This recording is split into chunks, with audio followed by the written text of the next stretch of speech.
अब मैं अपने पत्नी को इलाज करा के पटना से लेके जा रहा हूँ घर। परेशानियाँ तो बहुत हुई, लेकिन आप लोगों का आशीर्वाद से सब सही हुआ, ठीक हुआ। आगे आप लोगों का आशीर्वाद की मुझे ज़रूरत है। परेशानी तो बहुत हुआ, लेकिन आप लोग आशीर्वाद दुआ दीजिए ताकि हमेशा हमेशा के लिए हमारी पत्नी का मिजाज ठीक हो जाए।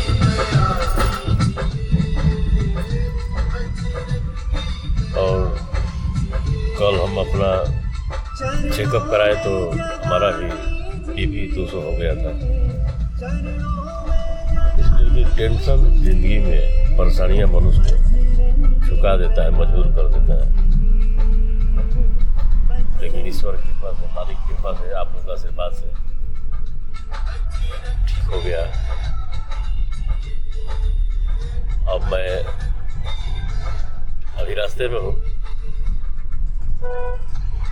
अभी नाश्ता पानी करके यहाँ से हम लोग निकल चुके हैं और जा रहे हैं रास्ते में।